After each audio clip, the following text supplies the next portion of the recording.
이 시간 우리 하나님 말씀 보겠습니다. 좋은 길 얻기까지.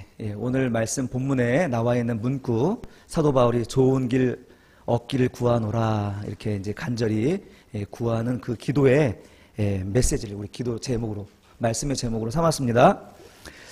우리 지금 계속 로마서를 쭉 보고 있는데 우리 1절부터 7절까지의 내용은 우리 서신서의 인사 부분이죠. 그래서 거기에 사도 바울은 자신의 정체성을 드러내고 있습니다. 나는 그리스도의 종이요, 나는 그리스도의 작은 자라.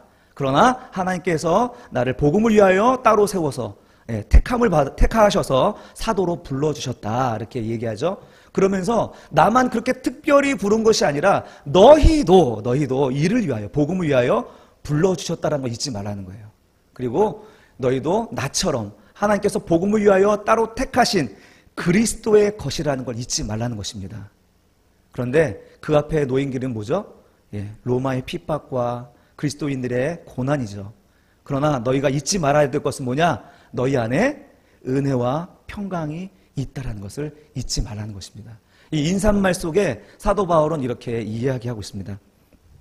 오늘 본문은요, 이제 그 로마 교인들을 지금 보고 싶어서 미리 편지를 보내는 거거든요.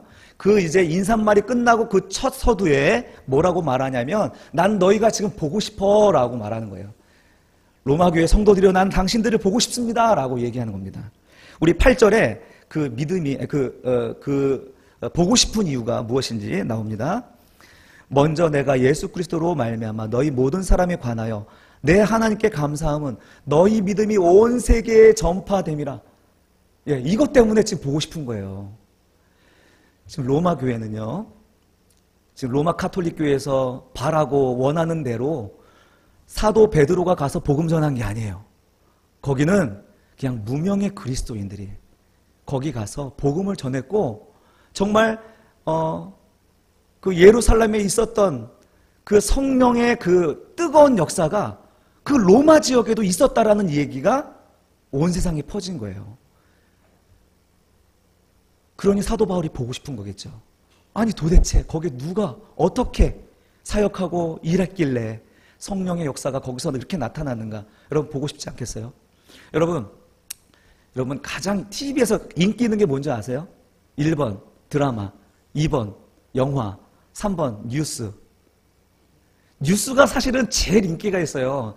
그냥 드라마 단발적으로 보지만 결국 나중에 우리가 이제 인생에 어느 정도 수준이 올라가면 뉴스가 그렇게 재미더라고요. 세상 돌아가는 일에 대해서. 그러니까 놀라운 어떤 사건과 일들이 나타나면 거기에 대해서 우리가 반응하고 보고 싶은 것이 당연한 거예요. 지금 사도 바울은 그와 같이 지금 로마의 대단한 그들의 믿음, 그 출처를 알 수 없는 그 믿음이 온 세상에 전파된 것으로 인하여서 너무나 놀랐어요. 그리고 보고 싶은 거죠. 당연한 반응입니다. 그런데 여러분, 사도 바울이 그때 뭐 뉴스가 있습니까? 카메라가 있습니까? 기자가 있습니까? 어떻게 이 사실을 알았을까요? 대답은 간단합니다. 성령의 역사, 부흥은 광고로 되지 않습니다. 성령의 역사는 찌라시로 되는 게 아니에요. 현수막으로 되는 게 아니라는 것입니다. 부흥이 갑자기 어떤 한 무리 안에 찾아들 때는요, 그 무리 안에서, 그 무리가 아무리 적어도 그 안에서 하나님이 하시는 역사는요, 사람들의 입을 타고 소문나기 마련입니다. 아직도 하나님은 그렇게 역사하시는 거예요. 세상의 어떤 경영 기법을 통해서 부흥하고자 한데, 그렇게 해서 부흥했다. 그것이 하나님의 일이었습니까? 그것이 성령의 사역이었습니까? 우리 하나님께서는 이런 인간의 경영과 지혜로 하지 아니하고 성령의 부흥과 성령의 나타나심으로 지금도 역사하고 계신 줄로 믿습니다. 저는 우리 새바람교회가 이와 같이 성령의 지혜로, 성령의 권능으로 성령의 열매를, 사람의 열매가 아니라 성령의 열매를 맺는 그런 교회가 되기를 간절히 소망합니다. 이처럼 로마 교회 신자들의 회심은요, 그 지역에서 굉장히 유명한 일들이 되었습니다. 이 수천 킬로 떨어져 있는 소아시아 지역, 지금 사도 바울의 귀에까지 들렸으니까 얼마나 놀라운 사건이었는가 하는 것이죠. 사랑하는 성도 여러분, 여러분은 기독교의 광고가 되고 있습니까? 기독교의 믿음으로 우리 신앙이 소문나고 있습니까? 여러분의 가정에서 믿음을 행사하는 것이 여러분 자녀들의 그런 모습입니까? 여러분의 믿음이 사람들의 이야기거리가 되고 있습니까? 그것이 그들에게 즐거움이 되고 있습니까? 한번 이 로마 교회의 모습을 통하여서 우리의 믿음을 한번 보는 것도 필요한 것 같습니다. 사도 바울은 그런 유력한 그 누구도 없는 가운데 전해받은 그 말씀에 회심하여 믿음의 열매를 맺고 있는 그 모습에 기쁨을 감출 수가 없는 거예요. 오늘날 우리는 어떻습니까? 우리 한국 교회는 이런 로마 교회가 부어주었던 믿음을 행사하는 모습으로 신앙생활을 하고 있는지 모르겠습니다. 오늘 우리는 이런 믿음을 행사하는 것이 아니라 우리의 힘을 행사하고 있지는 않은지, 우리의 결집된 힘과 권력으로 우리의 기독교 다 모여 라고 우리의 힘을 행사하고 있는 것은 아닌지, 이런 모습은 로마 교회가 보여주었던 신앙과는 전혀 다르다는 사실입니다. 오늘날 우리 한국교회가 이 로마 교회가 보여주었던 믿음의 행사가 어떤 작은 교회로부터 나타나기를 간절히 소망합니다. 제 아내가 아이 돌보미 자격증을 땄잖아요. 그래서 한 달에 2주 정도 일을 하겠다는 자꾸 얘기를 하길래 저는 좀 불편했어요. 사모가 자꾸 일한다고 그러니까. 그런데 이제 기도하면서 아내가 교회에 짐을 더는 게 필요하겠구나, 이런 것도 생각이 들었는데, 더 결정적인 것은 무엇이었냐면 여기 지역의 사람들에게 우리의 믿음을 보여줄 기회가 없어요. 마음을 열지를 않아요. 접근해서 다가가도 친해질 수가 없어요. 우리가 신자, 특별히 목사다, 사모다 그러면은 가까워지기가 너무 힘들어요. 그래서 정말 그들이 어렵고 힘든 가운데 출산하고 나서 얼마나 힘들어요. 그러니까 그 어떤 어려움 가운데 있는 지체들을 만나서 그들에게 믿음을 행사할 기회다라는 생각이 들더라고요. 그래서 하자, 해라. 교회의 짐도 덜어야 되고 하니까, 그래서 하자라고 얘기는 했습니다. 여러분들이 어떻게 생각할지 모르겠지만 그것이 일을 위한 일이 아니라 사람들의 마음을 얻고 그들과 접촉해서 우리의 믿음을 행사할 수 있는 아주 좋은 길이라는 생각이 들더라고요.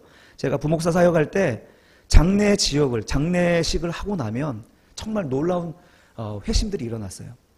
정말 그 완강하게 거부하던 유교 집안에 기독교 집안 며느리가 하나 들어가가지고 정말 기독교식으로 장례식을 치렀는데 보니까 너무 좋았던 거예요. 그리고 그 장례식을 통하여서 그리스도께로 영접된 가정들이 상당히 많았습니다. 환난을 당한 자들을 만나서 우리가 믿음을 행사하는 것은 상당히 복음을 증거하는 데 있어서 중요한 기회인 것 같습니다. 그래서 하자라고 했습니다. 우리 가운데 이런 은혜의 믿음을 행사할 수 있는 이런 삶의 자리에 우리가 적극적으로 들어가서 정말 하나님으로부터 주신 그 은혜와 평강을 자랑할 수 있는 우리 새바람교회 성도들이 되기를 축원합니다. 사도 바울은 이렇게 그들의 믿음이 너무 보고 싶었습니다. 그런데 두 번째로 사도 바울이 그들을 보고 싶었던 이유는 무엇이냐면 그것은 11절에 있습니다. 11절. 내가 너희 보기를 간절히 원하는 것은 어떤 신령한 은사를 너희에게 나누어 주어 너희를 견고하게 하려 함이니. 예, 그들을 보고 싶었던 이유는 무엇이냐면요, 그들을 견고하게 하고 싶어서, 견고하게 하려고 만나고 싶은 거예요. 견고하다는 건 뭐죠? 흔들리지 않는 거잖아요. 흔들리지 않는 거. 요동하지 않는 튼튼함이잖아요. 지금 로마 교회 성도들은요, 지금 바람 앞에 촛불과 같은 그런 상황이에요. 그들이 신앙을 가지고 배타적인 믿음을 유지할 수가 없어요.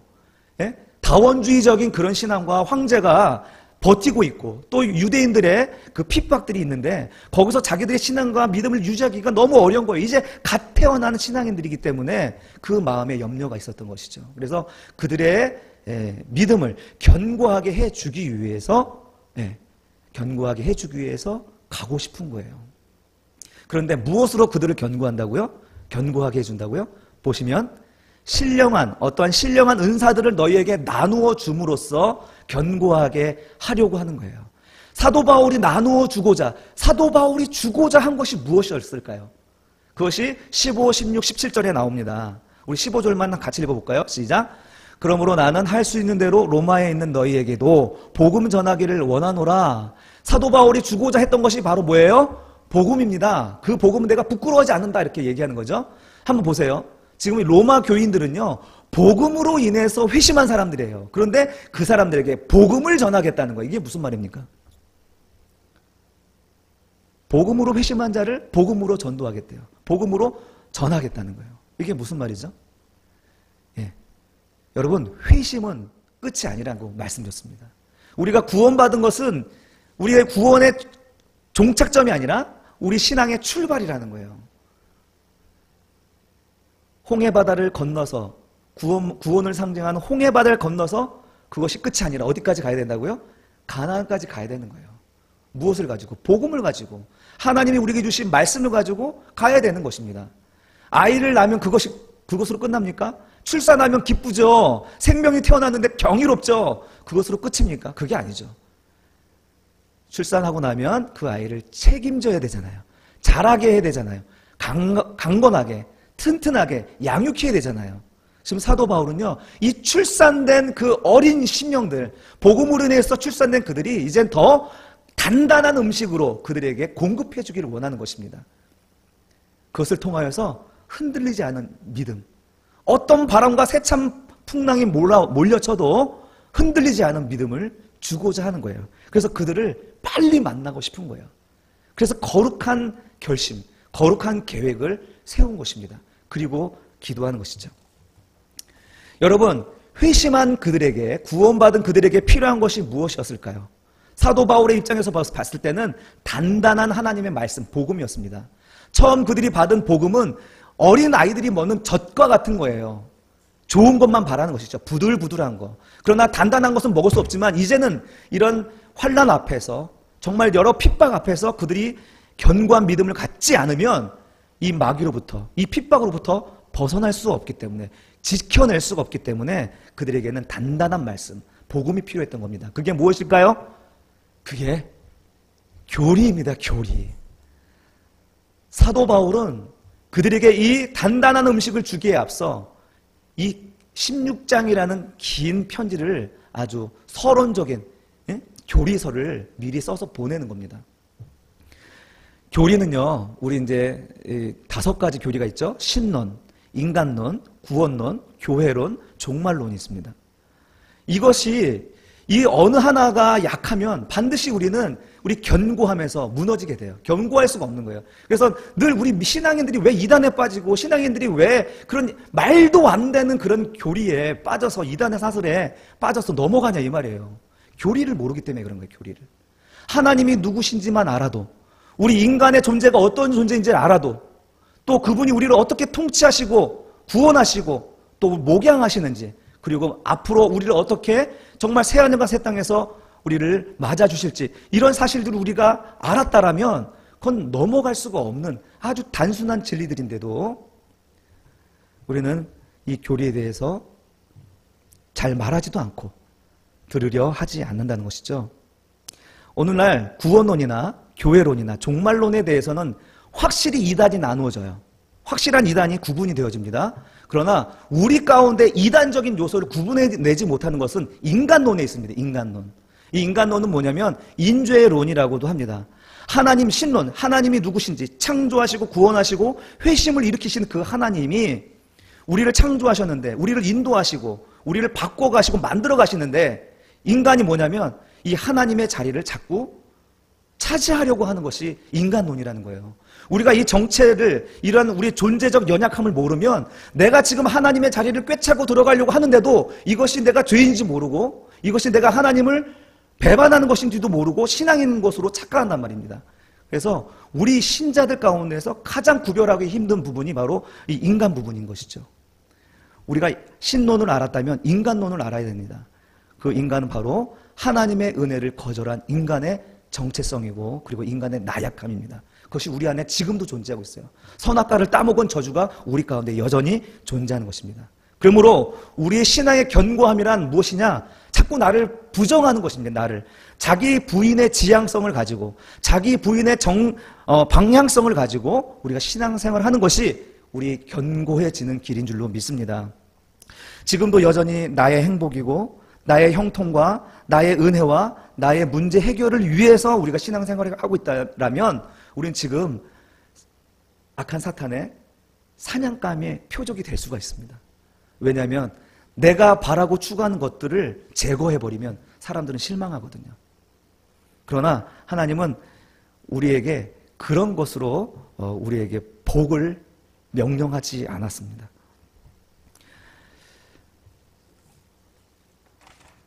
그러므로 우리의 신앙의 견고함은요, 언제나 어디서나 어떤 상황이든지 나 자신을 부인하려고 하는 그런 몸부림이 있어야 될 줄로 믿습니다.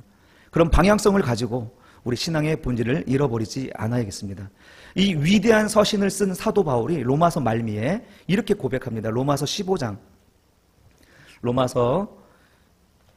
15장 17, 18, 19절에 이렇게 얘기합니다. 그러므로 내가 그리스도 예수 안에서 하나님의 일에 대하여 자랑하는 것이 있거니와 그리스도께서 이방인들을 순종하게 하기 위하여 나를 통하여 역사하신 것 외에는 내가 감히 말하지 아니하노라. 그 일은 말과 행위로 표적과 기사의 능력으로 성령의 능력으로 이루어졌으며 그리하여 내가 예루살렘으로부터 두루 행하여 리곤까지 그리스도의 복음을 편만하게 전하였노라. 지금 사도 바울이 정말 놀라운 기적과 역사를 또 말씀의 능력을 행사하였습니다. 그러나 그 자신을 감히 자랑하지 못하겠다는 거예요. 그러면서 우리 18절 말미에 보면 자기의 말과 자기의 행위로 표적과 기사의 능력이 자기로부터 비롯되지 않았다라고 얘기하는 겁니다. 성령의 능력으로 이루어진 것이지 내가 한 게 아니라고 말하는 것입니다. 여러분, 우리가 가진 게 많으면 많을수록 자기 부인하기가 너무 어려워요. 능력이 있는 종일수록 자기 자신을 드러내기 쉬운 거예요. 박태선이 왜 교만하여서 교주가 되었습니까? 하나님이 주신 놀라운 능력을 자기가 감당하지 못하고 자기가 하나님이 되어버리고 그런 케이스 아닌가요? 우리도 그럴 가능성이 얼마든지 있습니다. 우리가 돈이 많아 보세요. 자랑하고 싶은 거예요. 권력 있어 봐요. 자랑하고 싶은 것입니다. 우리의 신앙이 좋아요. 그 공동체 안에서 내가 으뜸이 되고자 하는 마음이 생기기 마련인 것입니다. 그러나 우리는 그것을 자기 부인하려고 하는 그런 노력 가운데 우리 신앙을 세우지 않으면 우리는 사탄의 표적이 될 수 있다는 사실입니다. 그러므로 성도는요, 자기를 이와 같이 부인하고 하나님 뜻에 철저히 복종시켜야 되는 것이 우리 신앙의 싸움인 것입니다. 나 자신과 싸워야 돼요. 이웃과 싸우지 마세요. 나 자신의 이기심과 나 자신의 주인됨을 자기 주장과에 싸워야 되는 거예요. 이처럼 사도는 그들이 보고 싶습니다. 그들의 신앙을 견고히 해주고 싶은 열망과 그런 뜻으로 거룩한 계획을 세웠습니다. 그런데요, 사도 바울은요, 이것을 실행하기 위해서 함부로 나서지 않습니다. 이게 사도 바울의 신앙의 정수입니다.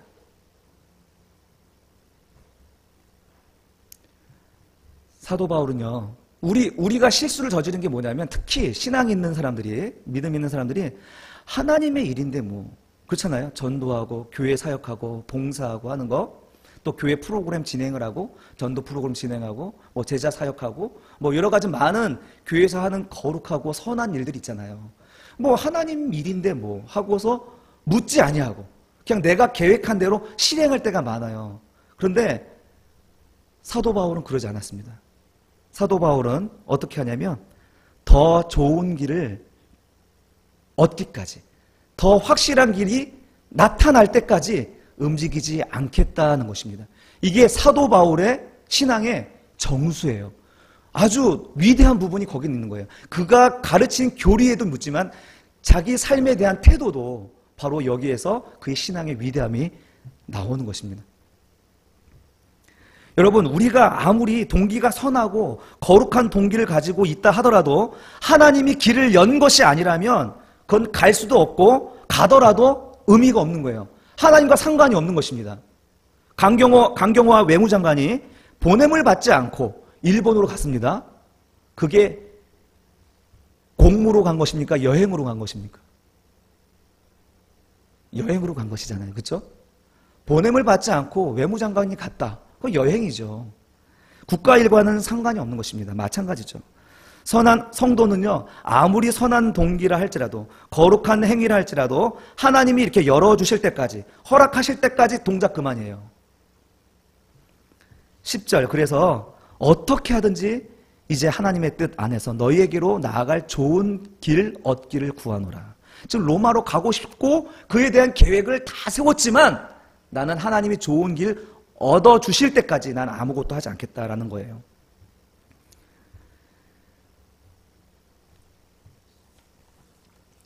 여러분, 사도 바울의 이 로마를 향한 열심이 있기 전에 복음을 가지고 복음을 전하고자 하는 열망으로 어디로 갔습니까? 먼저 처음에는 로마가 아니고 서쪽 지역이 아니라 북쪽 아시아 지역으로 땅끝으로 향했어요. 그런데 하나님께서 거기서 질병으로 또 핍박으로 자연재해로 막으시는 거예요. 그런데 사도 바울이 그때 뭐라고 얘기합니까? 예수의 영이 막으셨다고 하잖아요.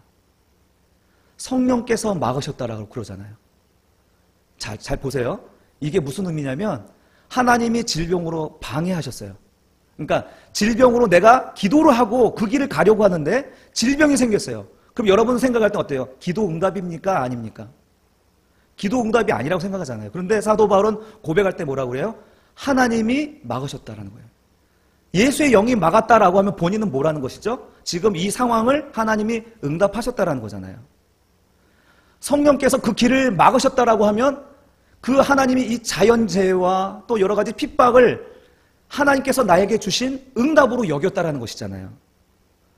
사도 바울은 지금 하나님께서 지금 내가 아직 확실한 길은 열리지 않았지만 방해되는 모든 요소 가운데 하나님의 음성을 발견하고 하나님의 응답을 발견했던 것입니다.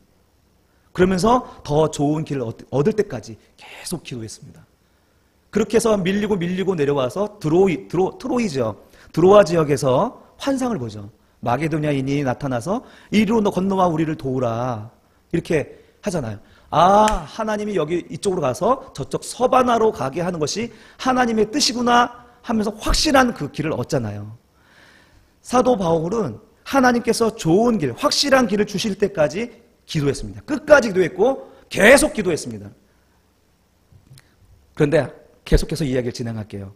하나님이 이렇게 이쪽으로 와서 도우라는 환상을 보여주시고 이제 빌립보, 마게도냐 지역의 첫 성인 빌립보 지역에 들어갔는데 복음을 제대로 전하지도 못하고 감옥에 들어갑니다. 감옥에 들어갔어요.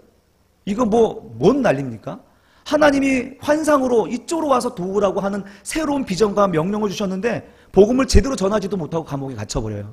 그리고 깊은 그 축축한 지하 감옥에 갇혀서 착고에 묶여가지고 여러분 바울과 실라가 울면서 기도하지 않았겠습니까? 울면서 찬송하면서 하나님의 뜻을 구하지 않았겠습니까? 그런데 정말 사도 베드로에게 일어났던 일이 일어났어요. 지진이 일어나고 문이 활짝 탁탁탁 열리는 거예요. 그러면서 자기를 묶고 있던 착고가 다 풀리는 것입니다.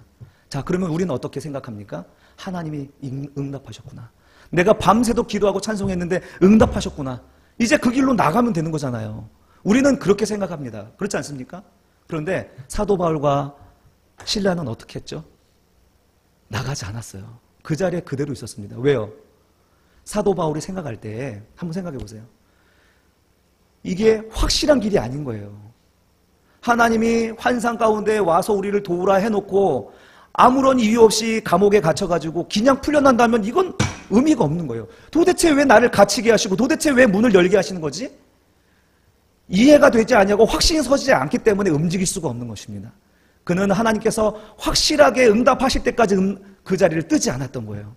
근데 여러분 결론 잘 아시죠? 간수가 착고가 풀리고 문이 다 열린 것을 알고 칼을 빼어서 자결하려고 할 때에 사도 바울이 그를 불러 세웁니다. 그리고 그 사람이 사도 바울 앞에 엎드려서 내가 어떻게 해야 구원 얻겠습니까? 얘기할 때 주 예수를 믿으라. 그리하면 너와 내 집이 구원을 얻으리라. 하나님이 가장 좋은 길을 거기 보여주시려고 그 감옥 가운데 사도 바울을 보내주신 것이었죠. 우린 피상적으로 나에게 좋은 것만이 하나님의 응답으로 생각합니다. 내 눈에 내 편에 좋은 것만이 하나님의 기도 응답이라고 생각합니다. 그러나 가장 나아갈 좋은 길, 그것은 나의 편에서 좋은 것이 아니라 하나님 편에서 좋은 길이라는 것이죠. 여러분, 좋은 길이란 뭡니까? 하나님의 뜻이 열리는 길입니다. 좋은 길이란 하나님의 뜻이 확실하게 열려지는 길이 좋은 길입니다. 그러나 우리 편에서는 좋은 길처럼 보이지 않을 수가 있습니다. 사도 바울이 로마로 가게 된 그런 좋은 길, 그 확실한 길, 이 10절의 기도 제목이 어떻게 응답됐는지 여러분 아시죠? 어떻게 하든지 하나님의 뜻 안에서 너희에게로 나아갈 좋은 길 얻기를 구합니다. 이렇게 날마다 기도하고 바랬던 그 소망이 여러분 어떻게 이 사도 바울에게 이루어졌는지 아시죠? 사도 바울은 예루살렘에서 체포되어서 죄인의 몸으로 압송되어서 배를 타고 나갑니다. 그 배 타고 가는 길에 평탄한 길이었습니까? 그 배 타고 가는 길에도 풍랑이 일어났고 배가 파손이 되고 섬에 들어가서 체류하다 들어가지 않습니까? 사도 바울에게 있어서 지금 사도 바울이 로마로 들어가고자 하는 가장 좋은 길이 바로 그렇게 성취가 되었다는 사실을 여러분 기억하셔야 돼요. 사도 바울이 나아갈 좋은 길 얻었는데 그것이 죄인의 모습이었습니다. 끌려가는 모습이었습니다. 그리고 풍랑을 맞아서 배가 파손되는 과정이었습니다. 사도 바울은 하나님의 편에서 가장 좋고 확실한 길을 얻고자 항상 기도하였습니다. 방해 요소조차 하나님의 인도로 인정하며 기도하였습니다.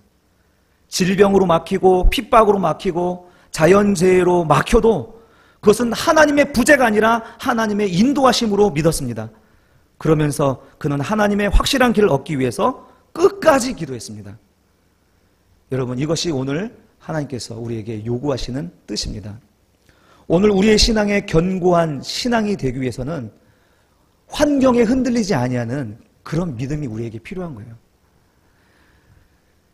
환경이 흔들리지 아니하도록 우리는 날마다 기도해야 하고 또 기도해야 되고 계속 기도해야 돼요. 그렇게 되면 환경이 바뀌어질 수도 있어요. 정말 역풍이 순풍으로 바뀔 수도 있습니다. 그러나 기도하면 하나님이 나를 지배하시기 시작합니다.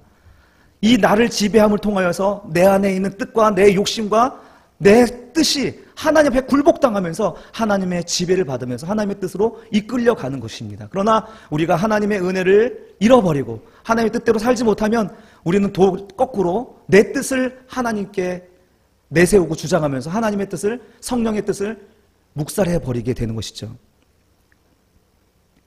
사랑하는 성도 여러분, 우리는 내 뜻을, 나 자기 부정을 위하여서, 그래서 내 신앙이 견고케 되기 위하여서 우리는 기도의 줄을 놓지 말아야 되는 줄로 믿습니다.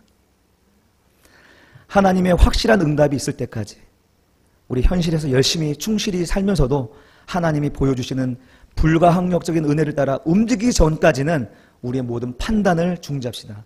내 뜻과 의지를 기각하여 온전히 하나님의 뜻이 나타나고 하나님의 인도하심만이 드러날 수 있도록 끝까지 계속해서 기도하는 우리 새바람교회 성도들이 되었으면 좋겠습니다.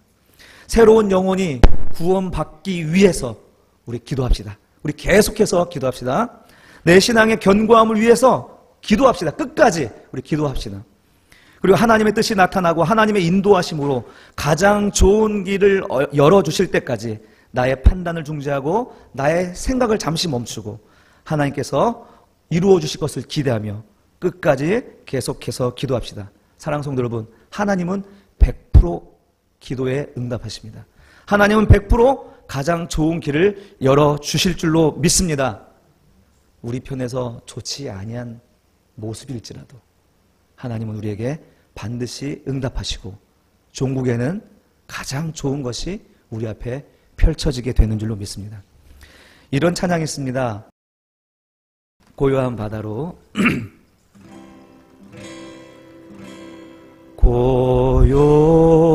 고요한 바다로 저 천국 향할 때 주 내게 순풍 주시니 참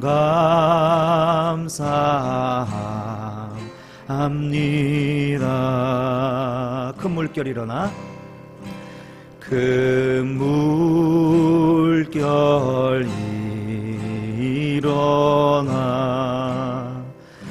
나 쉬지 못하나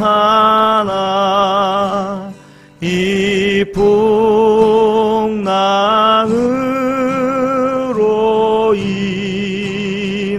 위하여 더 빨리 갑니다. 아멘. 하나님은 순풍으로 우리에게 응답해 주실 수 있습니다. 그러나 우리 2절의 말 찬양처럼 큰 물결로 또 풍랑으로 응답하실 수도 있습니다.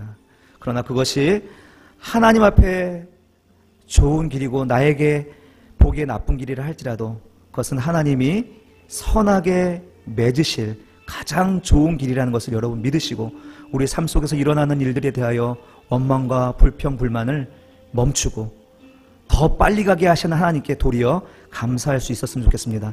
사도 바울은 그 풍랑과 배의 파손으로 인하여 더 빨리 로마에 가고 싶었던 로마에 도착하게 되었습니다. 이 시간 우리가 기도할 때에 하나님, 우리 구원하여 주신 은혜 감사합니다. 그러나 이제 더 견고한 신앙이 되기 위하여 나 자신을 부인하는 삶을 살기를 원합니다. 우리의 지성을 열어주시고 좋은 길 얻기를 위하여 날마다 기도하게 하여 주옵소서.